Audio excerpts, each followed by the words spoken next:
Les recordamos que, en caso de que la chispa creativa provoque un fuego en cabina, este avión se encuentra equipado con mascarillas de oxígeno y chalecos salvavidas. Además, para su tranquilidad, disponemos de expertos que mostrarán cómo proceder para dar con la causa del accidente que provocó el incendio. Tras una exitosa acogida en festivales y premios de todo el mundo, esta campaña, concebida como un cortometraje producido por Canadá e impulsado por Audiovisual from Spain, programa de ICEX España Exportación e Inversiones, aterriza en las jornadas APCP. Por favor, reciban con un fuerte aplauso a Lope Serrano, director y cofundador de Canadá, y a Elisa Carbonell, consejera delegada de ICEX España Exportación e Inversiones. Bueno, pues buenas tardes a todos. Por supuesto, es un honor estar aquí junto a Lope Serrano para presentarles la causa del accidente que provocó el incendio. Es un fashion film que articuló una campaña, Spain Where Talent Ignites, una campaña que ha sido un verdadero hito en la promoción del talento audiovisual español en el mundo. Era una campaña que tenía la vocación de verse en el exterior, y así ha sido. Se ha visto en toda Europa, en Londres, en Francia, en los principales festivales, se ha visto en Singapur, se ha visto en Estados Unidos. Efectivamente, está impulsada por ICEX y nuestra marca internacional, Audiovisual from Spain, y nació pues, con un objetivo muy claro, ¿no? Posicionar a España y sobre todo al talento español como un referente global en creatividad y excelencia audiovisual. Y para lograrlo, pues apostamos por tres pilares fundamentales en este proyecto. Primero, la excelencia de nuestro talento. Gracias, Lope, por ser tan exigente, como ha dicho Carla, que lo fuiste. Segundo, el impacto. Había que tener un impacto para poder, entre tanto ruido, entre tantas propuestas internacionales, posicionar verdaderamente nuestro sector internacionalmente. Y dar carta blanca a la creatividad y al talento. O sea, quitarnos un poco, ¿no?, esa pelusilla de la administración y dar carta blanca verdaderamente a los creativos.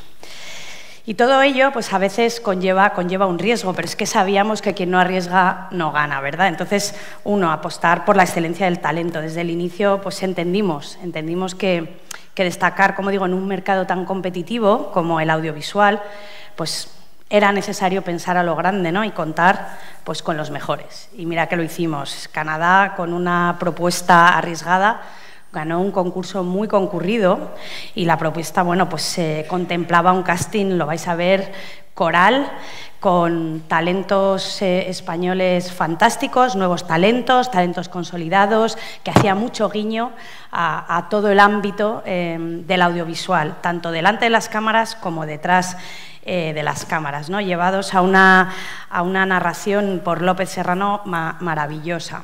Segundo, carta blanca. La creatividad fue el motor de esta iniciativa, ¿no? Audiovisual from Spain dio total libertad al equipo creativo de Canadá, o espero que así fuera, para desarrollar un concepto, bueno, innovador, que conectara con las audiencias globales. Como decía, esto tenía vocación de internacional. Vais a ver que el resultado fue pues, un fashion film que no solo capturó la esencia del talento español de manera coral, sino que también se convirtió, pues, y se ha convertido en un fenómeno internacional e internacionalmente premiado, ¿no? El conjunto de la campaña puso el talento en el centro, como decía, con su lema Spain Where Talent Ignites. Y tercero, el impacto de la campaña, porque la verdad es que los resultados de esta campaña hablan por sí solos. El resultado es que la apuesta fue un acierto con resultados extraordinarios. No voy a hablar de los resultados en redes sociales después de la intervención de antes, pero sí que es verdad que en términos de prensa, de premios, de sorpresa en San Sebastián, en Midcom, en Londres, en Singapur, ¿no? Además, el fashion film y la campaña en su conjunto han sido reconocidos, bueno, pues con más de 20 premios nacionales e internacionales, consolidando su éxito y la proyección del talento español. Y voy a terminar ya haciendo referencia al eslogan, ¿no?, de hoy, ¿no? Seguimos haciendo que las cosas pasen. Y gracias al éxito de esta campaña, pues vamos a seguir haciendo más para que las cosas pasen. Así que estad atentos a ICEX y a las convocatorias que saquemos, porque esto no va a quedar aquí gracias al magnífico éxito que hemos cosechado. Así que muchas gracias, Lope, y a todos los que participasteis. Yo creo que ahora vamos a ver el Fashion Film y luego, pues, tu turno.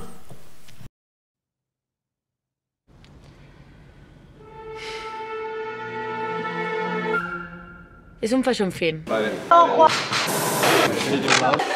Bueno, un musical. Es una mezcla entre un fashion film y un musical.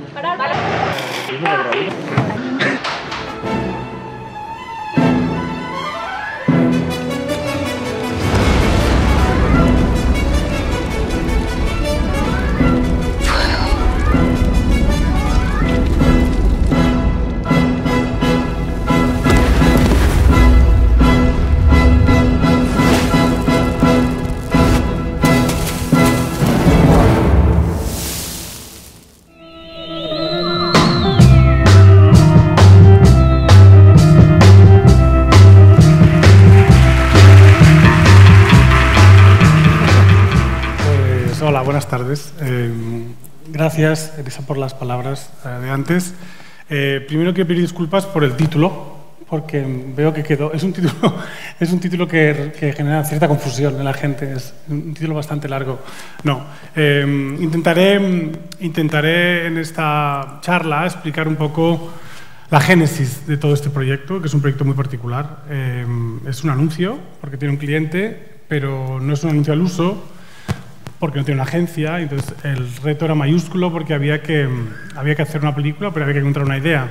Entonces he organizado un poco esta narrativa alrededor del concepto de la idea, es decir, antes de la idea, cómo trabajamos para llegar a una idea, la idea, cómo se construye la idea, cuándo crees que tienes una idea, y después de la idea, cómo la idea se convierte en un guión que después tiene que rodarse. Entonces he intentado dividir esta génesis en estas tres fases y enseñando un poco referencias, documentos, inspiraciones, bueno, para explicar un poco cómo fue todo este largo proceso que llevó casi 6 meses. Fue un proyecto realmente único e inolvidable en muchos aspectos. Entonces, antes de la idea es cuando llega el encargo. El encargo es un encargo que llega de ICEX. La idea es que fuera hacer una pieza muy visual que pudiese hablar del talento y de la creatividad española en el exterior, que funcionase por sí sola, sin que tuviese un discurso muy explícito. Es difícil ensamblar un mensaje en el que tienes que promocionar algo sin caer en los vicios de la promoción y de la propaganda. Entonces era como, bueno, a ver cómo lo hacemos para hablar del talento sin que parezca un publireportaje de gente famosa, ¿no? Entonces era como, bueno, vamos a ver por dónde podemos coger esto. La primera sensación fue de que había mucha libertad, y eso fue una divisa en todo el proyecto.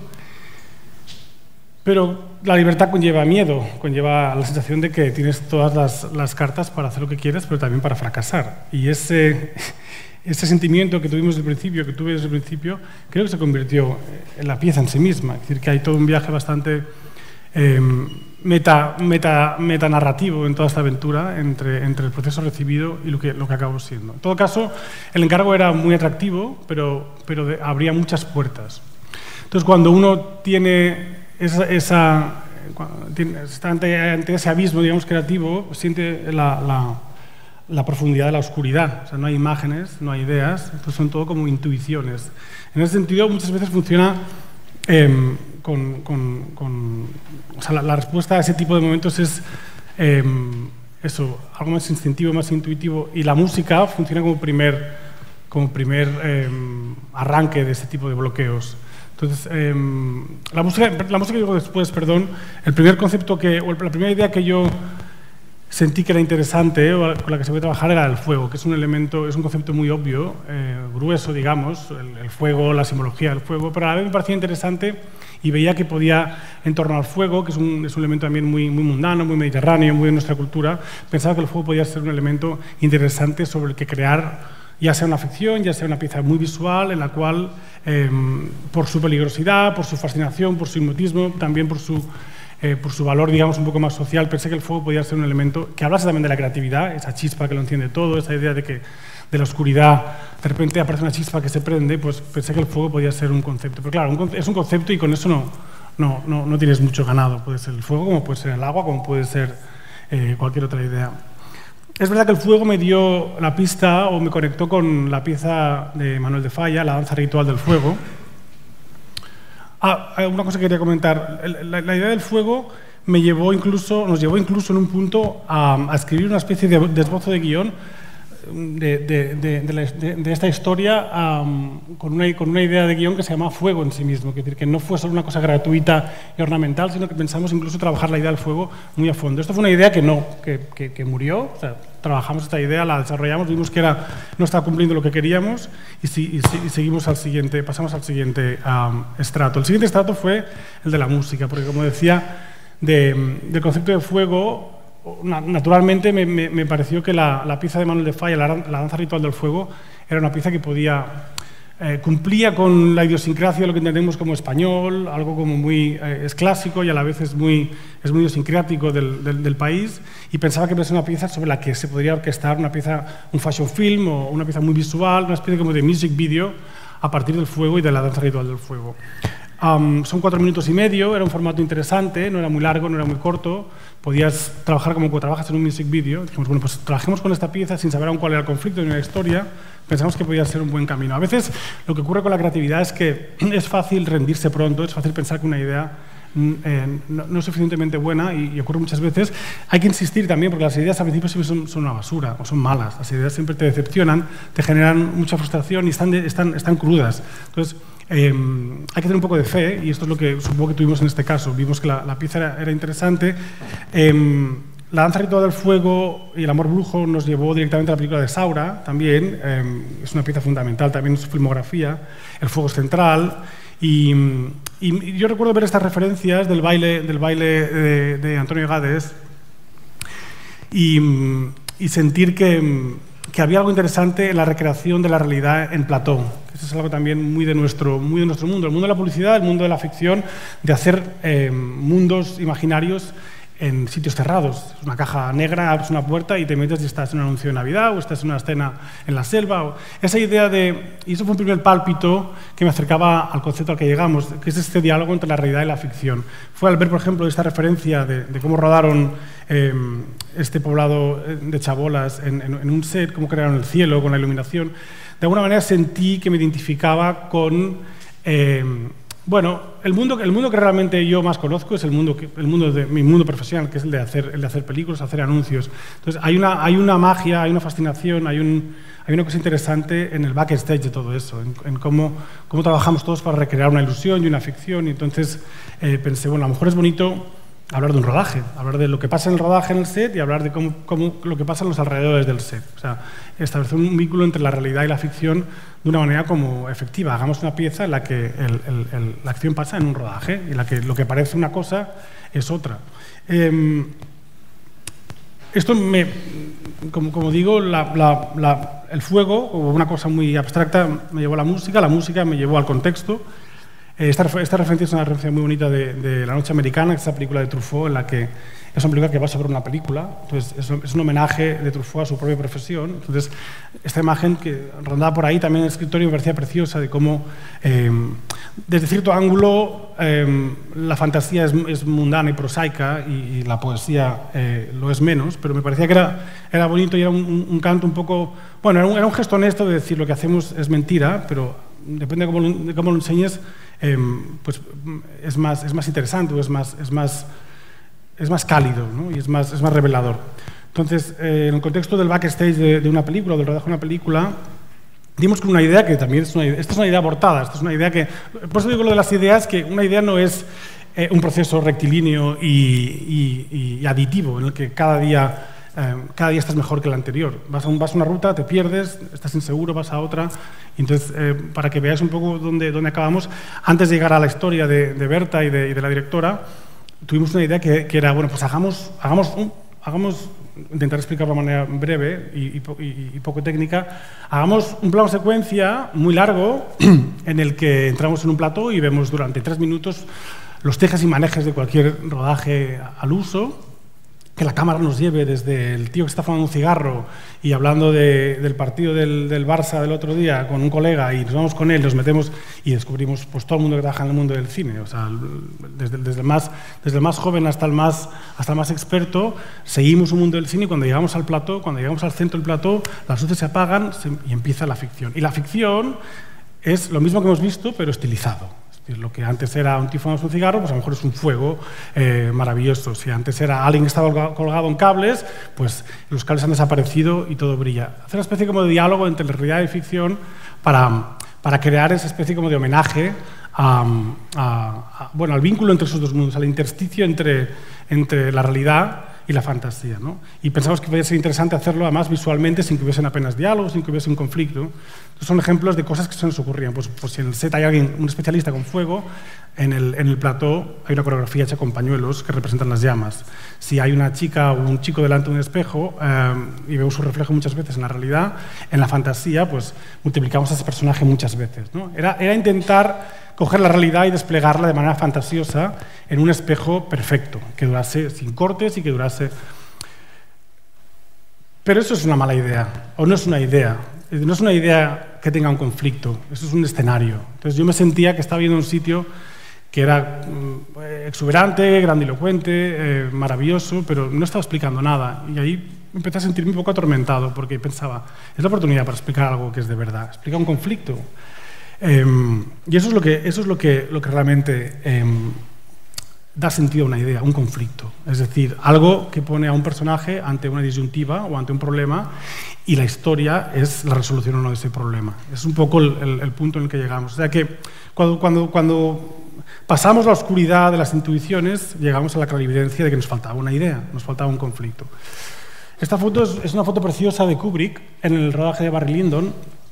Kubrick tiene una frase preciosa, le dieron un premio, el premio no ganó nunca un Oscar, pero le dieron el Irving Thalberg, que es el premio homenaje a una carrera, cuando ya estaba mayor, y no lo pude recoger porque estaba rodando Eyes Wide Shut, y entonces envió un vídeo de homenaje, está en YouTube, es famoso, en el que hace un speech muy bonito hablando sobre nuestro trabajo, nuestro trabajo me refiero al de estar en un rodaje, y dijo, no puedo ir a recoger el premio porque estoy rodando, probablemente cuando estéis viendo este vídeo estaré yendo en coche al rodaje, lo cual dice, me hace recordar aquella frase que dijo Spielberg una vez cuando me preguntaron qué es lo más difícil de dirigir, cuál es la parte más complicada de dirigir, y Kubrick decía que Spielberg decía que la parte más difícil de dirigir es salir del coche, es llegar al set y salir del coche.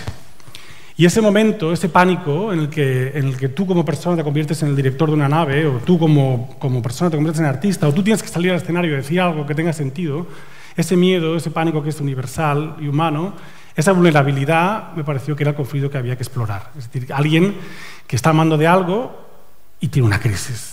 Si es una crisis por dentro, neurótica, solemne, lúgubre, oscura, que nadie entiende, pues el espectador tampoco lo va a entender. Pero si conseguimos buscar un conflicto que funcione visualmente, entenderemos lo que le pasa a este personaje. Entonces, esta idea de Kubrick fue una gran revelación sobre la vulnerabilidad. Otro quote bonito que recuerdo trabajar con él en aquellos días es esta frase de Claire Denis, una directora francesa.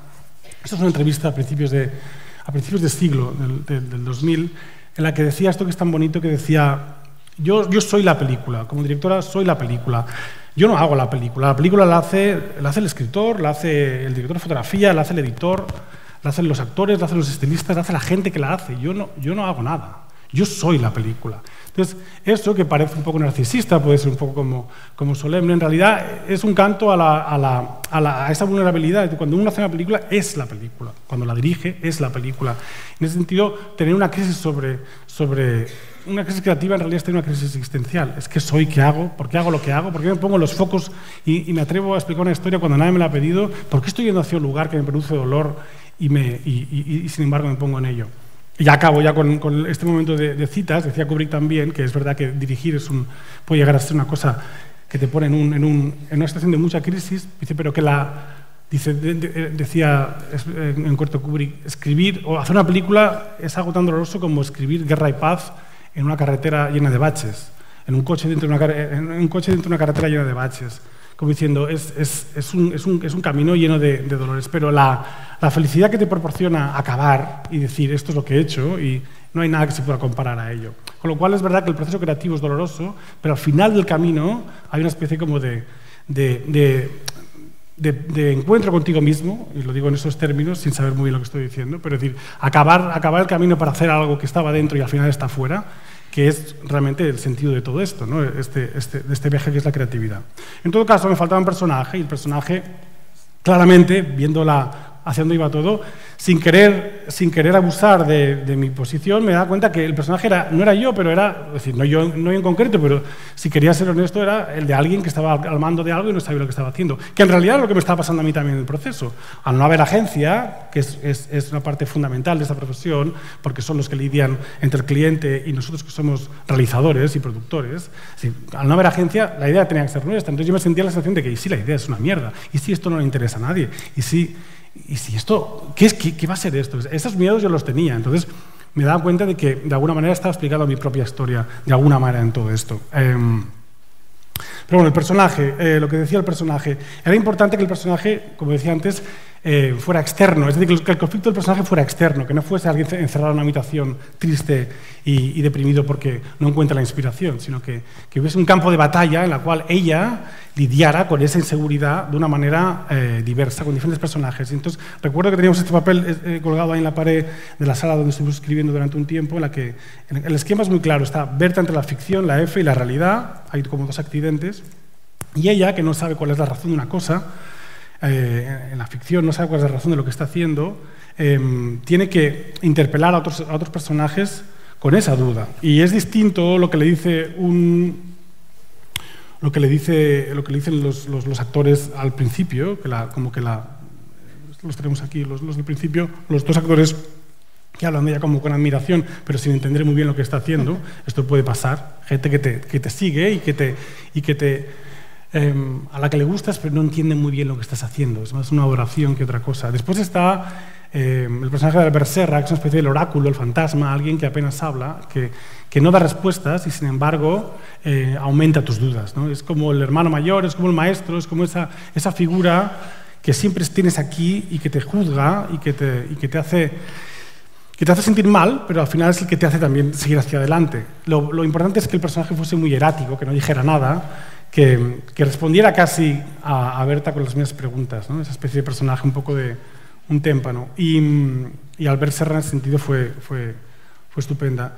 Carla, la productora, es la voz del sentido práctico, es decir, no entiendo qué te pasa, Berta, o sea, estamos rodando un accidente, hay fuego, hay bailarines, ¿cómo has pedido? ¿Qué quieres? O sea, nadie te está pidiendo esa razón, o sea, ¿de dónde viene esta inseguridad? Nadie tiene este miedo, solo tú, así que tira para adelante, es una voz que la anima porque es pragmática y necesita como un productor que las cosas pasen, eso es lo que necesita un productor. Entonces, ese era el conflicto que tenía con ella. Con Bárbara, que es en realidad su alter ego, porque al final está haciendo una película en la cual, como vemos al final, está explicando su propia historia, por eso Bárbara también va vestida de azul, es un poco un personaje alter ego de esa manera, es decir, las dos van vestidas de azul, hay una idea como de que Bárbara es ella en la ficción. Bárbara un poco la interpela diciendo, bueno, el problema lo tendrás tú, o sea, quiero decir, cuando dice, he chocado el coche a propósito, lo está diciendo, hombre, es tu movida, o sea, tú tienes que solucionarla, espabilate, o sea, tienes que tirar para adelante, no seas cobarde, enfrenta tus miedos de alguna manera, le dice Bárbara. Después está ella rodeada de muchos personajes, lo cual es un poco más, algo un poquito más psicoanalítico, un poquito más, en fin, un poco más pesadillesco, esta idea de que cuando estás inseguro, tu propio reflejo, tu imagen, se desmiembra, se multiplica, pierdes unidad, pierdes identidad, pierdes... Obviamente estos son conceptos como pesados que quería que fueran visualmente divertidos y fuesen como llamativos y por eso es una coreografía y por eso van todos con pelucas amarillas, quiero decir, intentar hacer de ello algo visualmente interesante y divertido, alegre, no solemne ni pesado, pero estoy intentando un poco explicar dramatúrgicamente el valor de los personajes. Después está Uri, que es el típico chaval que no se entera de nada, pero que te hace poner un poco los pies en el suelo porque no te trata como una directora ni como una persona, sino como un desconocido. Oye, me han pedido esta silla y la necesito. O sea, un poco el personaje que la rebaja un poco en la realidad. Entonces, era importante exponer al personaje, que el personaje pudiese comunicar el conflicto a otros personajes para que el conflicto no fuese solo tengo un problema con alguien, sino que tengo un problema conmigo misma. Una vez tuvimos esto, digamos, empieza el proceso después de la idea que es la escritura del guión, porque hay que escribir un guión. Hay que escribir un guión que tiene una longitud, que va en relación en ese sentido a una pieza musical. Queríamos que la historia fuese muy visual y que funcionase casi como un music video. O sea, yo quería que la historia funcionase al dedillo con la pieza musical. De alguna manera escribimos el guión como si estuviésemos montando. Y aquí está Carlos, el montador de la pieza, con el que hicimos un trabajo muy intenso y del que guardo grandes recuerdos. Pero es verdad que cuando escribimos esta historia, la escribimos con la música muy presente. Tan presente que literalmente, y esto es una referencia que podéis ver aquí, imprimimos la pieza musical, la colgamos en la pared, dividimos la pieza en bloques instrumentales, como veis aquí, esos son bloques instrumentales. O sea, hicimos un mapa de la pieza con bloques instrumentales y cada uno de esos bloques tenía que pasar a una cosa. Es decir, que en el 1, pues que ella saliera del coche, que en el 2 hablase con la productora, que en el 3 sentarse en el plató, que en el 4 estuviese en el pasillo donde encuentran a los otros personajes. O sea, hubo un trabajo quizá incluso demasiado intenso para que la historia se pudiera explicar por sí misma musicalmente, con algunos diálogos, pero fuimos muy intensos en esa voluntad. Antes de seguir por aquí, bueno, son imágenes del proceso de escritura que fue realmente, estuvimos en una habitación de la productora durante un mes. Estos son David Silis y Santi Rufa, los dos coescritores con los que escribimos la historia, y fueron días en los que estuvimos encerrados en una sala y guardo recuerdos maravillosos de aquellos días. Fueron días en los que, lo confieso, hubieron lágrimas. O sea, hay momentos en los que cuando no sabes lo que estás explicando o no entiendes a dónde vas, la desesperación te lleva a pensar que realmente, como le pasa a Berta, eres un imbécil. O sea, ¿qué estás haciendo? Tienes un proyecto de la hostia, vas a explicar una historia que nadie va a entender, esto va a funcionar. Esas sensaciones las tienes. Que convives con eso, con otros momentos de éxtasis en los cuales tienes ideas, te funcionan, ves referencias, todo encaja y dices, bueno, soy el rey del mambo. Es decir, que esa cosa ciclotímica existe en los procesos de trabajo, de creatividad. Por eso es muy importante, a mí al menos, trabajar en compañía. O sea, poder dialogar es muy importante para que, como cuando uno hace terapia, es importante que haya alguien al lado. Si uno tiene al terapeuta delante, las ideas no salen, se quedan dentro y forman parte del problema. Entonces, coescribir para mí siempre ha sido un placer. Ha sido una liberación y ha sido una manera de atenuar mis inseguridades, y cuando las ideas me parecen malas, a lo mejor me animan a seguir. Entonces pasamos pues 20 días, casi un mes entero, salíamos de la habitación, no dormíamos ahí, pero hay muchas fotos de nuestros zapatos en la moqueta, porque en Canadá tenemos moqueta y siempre íbamos sin los zapatos. Esta es una foto de ellos dos en Londres. Hubo una parte del proceso que nos fuimos a Londres, porque David es de Londres, e incluso escribimos el primer borrador lo escribimos en inglés. Estos dos post-its son importantes porque teníamos la historia, como explicaba, teníamos el conflicto, pero me faltaba un poco explicar por qué ella estaba, es decir, cuál era la crisis. Oye, tengo una crisis, pero ¿cuál es la crisis? La crisis es que ella no sabía cuál era la razón de lo que estaba rodando, pero de manera explícita estaba rodando un accidente, pero no sabía por qué había un accidente.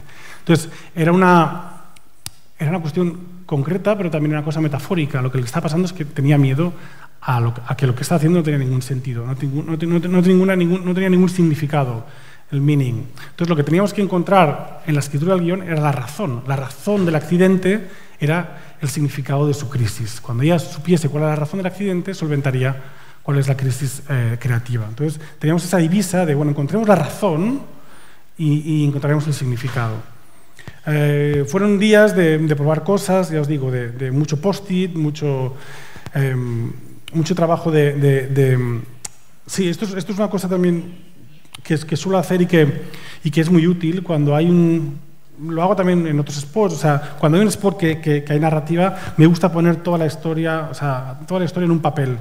Y rápidamente nos dimos cuenta que al tener la canción hecha en bloques y que cada bloque era una escena, daba pie a que todo pasara en continuidad también, que todo fuese un viaje de ella saliendo de un coche, como decía Kubrick, saliendo de un coche y enfrentándose a la realidad del rodaje. Entonces, ¿por qué momentos, por qué lugares pasa alguien que sale de un coche y va a trabajar, ¿no? Y se va a meter en un rodaje? Bueno, pues estaba en el coche, se va hacia el set, habla con la productora.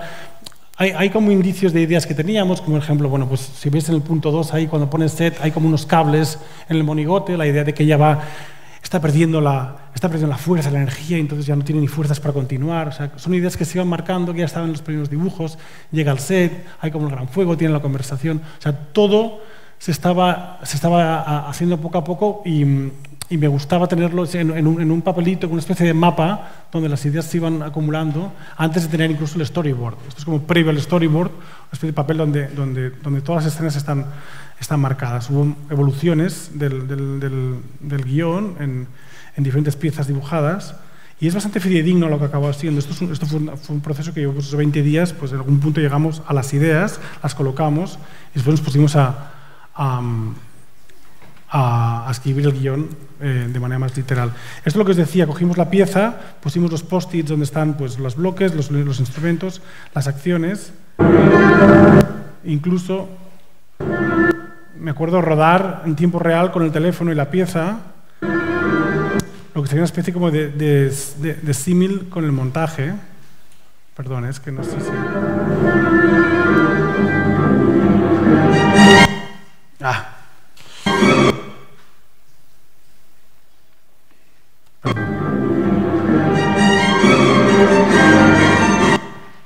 Bueno, como podéis ver, la tecnología no me está ayudando ahora.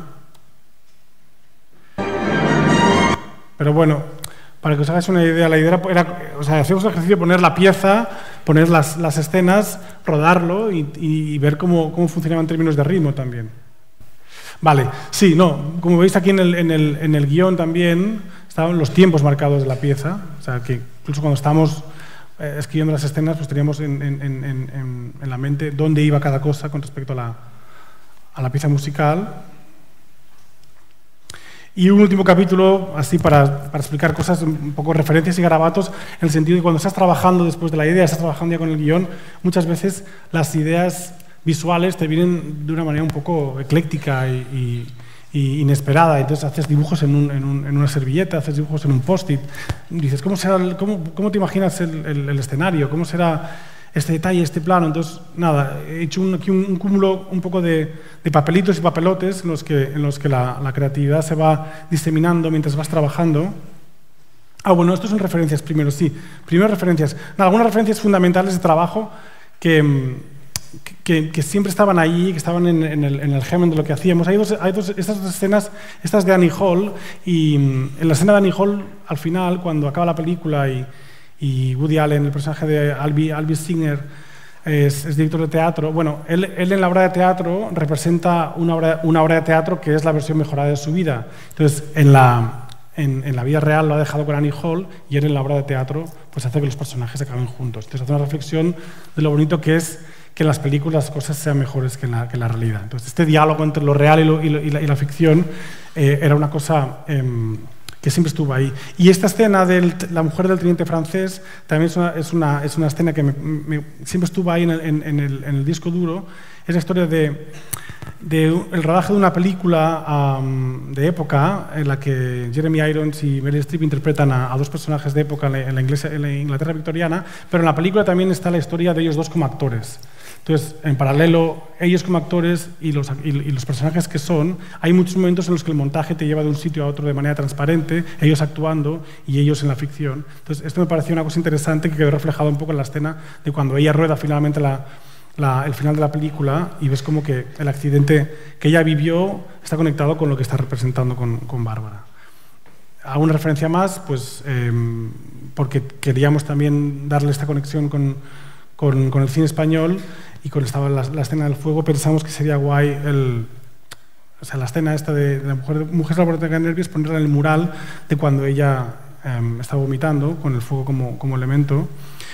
La referencia de Gondry siempre es interesante cuando quieres hacer algo muy visual, en la cual hacerlo todo muy físico, en vez de hacer postproducción, intentar hacer algo que sea real, en vez de hacer clonar al personaje de Berta con mucha gente en postproducción, pues hacer 50 pelucas, buscar 50 piezas de vestuario, tener 50 bailarines, hacer que las cosas pasen en cámara, que siempre es una cosa que a todo el mundo le gusta. Es decir, que nos dedicamos a esto para que las cosas pasen delante de la cámara. Obviamente la postproducción ayuda y es fundamental, pero queríamos hacer algo que en sí mismo fuese un canto a lo artesanal casi, ¿no? Un poco que las cosas que pasaran de verdad. Entonces, Gondry es un tipo que arrastra siempre esta cosa de la plástica infantil a sus películas, lo hace de una manera extraordinaria, y un poco era una referencia que lo queríamos trabajar. Las referencias de fantasía siempre son maravillosas para trabajar con la música como un elemento casi fantasmagórico y muy gráfico. Y bueno, sin ponerme petulante, obviamente no es Persona de Bergman, pero sí que había un juego de alter egos entre Berta y Bárbara, en el que al final lo que está pasando es que Berta está haciendo una película sobre sí misma, y cuando se da cuenta de que es una película sobre sí misma, o de que ella es la película, como os decía antes con Catherine Breillat, pues entiende lo que está haciendo. Por eso Bárbara es un poco el mismo personaje que Berta, pero al otro lado del espejo. Y nada, estos son garabatos, que es lo que os enseñaba, o sea, como no sé, el concepto de la sala donde está Berta y Bárbara es como una especie está llena de lava. Pues el primer dibujo pensando en lava fue este, que es como un dibujo indecentemente horrible, ¿sabes? Es como... Es algo, o sea, que a veces hacemos dibujos muy feos, muy básicos, pero que sirven para después que la idea avance. No sé, la idea de que ella daba vueltas cuando era expulsada de la sala, pues me acuerdo que fue este dibujo hecho en un posavasos, o lo de los pies arrastrando, como una imagen muy gráfica, de que ver unos pies arrastrándose da pie un poco a la idea de alguien que ha perdido el espíritu, ¿no? Y bueno, aunque había un storyboard, siempre pasa que el día de rodaje, a la hora de la comida del catering, en la servilleta con la que estás comiendo, estás volviendo a hacer la planificación para que todo el mundo tenga claro que tenemos que rodar este plano, y después este plano, y después este plano, y después este plano. Es decir, que la creatividad también es una cosa que no acaba nunca y que no duerme, y que aunque haya todo un protocolo de trabajo en el que tenemos que hacer un storyboard y explicarlo todo muy bien, al final estás hasta el último momento arañando el tiempo para que todo se haga dentro de los márgenes del tiempo que tienes, que es otra de las cosas con las que te enfrentas cuando ruedas, que es que el tiempo siempre se está escapando. Entonces, son ejemplos un poco absurdos, pero bueno, para mostrar un poco también la vulnerabilidad del proceso, que al final las cosas se hacen donde se puede y como se puede para comunicarte, ¿sabes? Yo me acuerdo de hacer estos dibujos, pues eso, en el mantel del catering, cuando dices, bueno, lo tenemos claro, sí, lo tenemos claro, pero seguro, vamos a hacer esto y esto. Y nada, y ya está. Bueno, en fin, son muchas cosas. Gracias.